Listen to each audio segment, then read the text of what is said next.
Արդեն մի քանի օր է Իրանում շարունակվում են բողոքի ակցիաները, որոնք վերածվել են բախումների, կան տասնյակ զոհեր։ Եվրոպական կուսակցության նախագահ Տիգրան Խզմալյանի գնահատմամբ Իրանում տեղի ունեցողը տասնամյակների ընթացքում կուտակվածի հետևանք է։ Գրեթե ամեն 3-ից 4 տարին մեկ այնտեղ ապստամբություններ են լինում։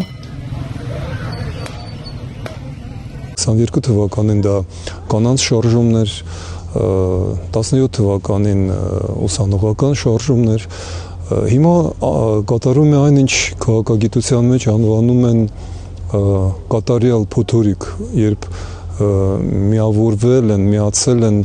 եւ տնտեսական, եւ քաղաքական, եւ գաղափարախոսական, եւ ազգային, եւ կրոնական խնդիրները։ Նրա խոսքով ստեղծված իրավիճակի պատճառը աննախադեպ գնաճն է։ Այս անգամ ապստամբությունը սկսել են առևտրականները, որոնք 1979 թվականից հանդիսանում են կղերական ռեժիմի հիմքը։ Հասարակությունը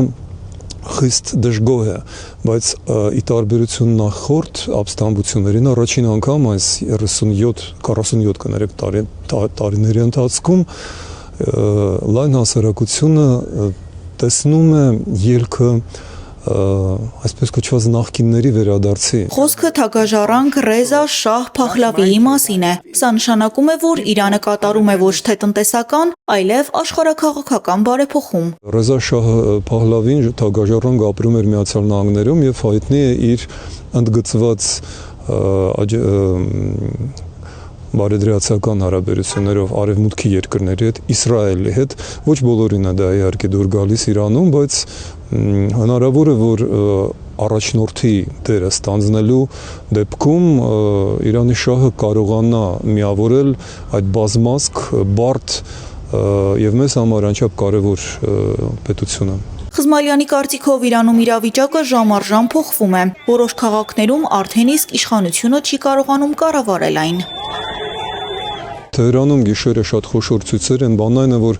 երեկվա օրով ժամը 8-ից այնտեղ կազմակերպված էին զանգվածային ցույցերը եւ դրանց հորդորը հնչեցրել էր հենց թագաժառանգը, նա ցուցադրաբար նկարահանվել էր, ես նկատեցի օդանավակայանում եւ դա Վաշինգտոնի Դալասի անվան օդանավակայանն էր, դա ուղերձ է փաստորեն, որ եթե շահը խոստանում է շուտով միանալ իր ժողովրդին եւ կանգնած օդանավակայանում,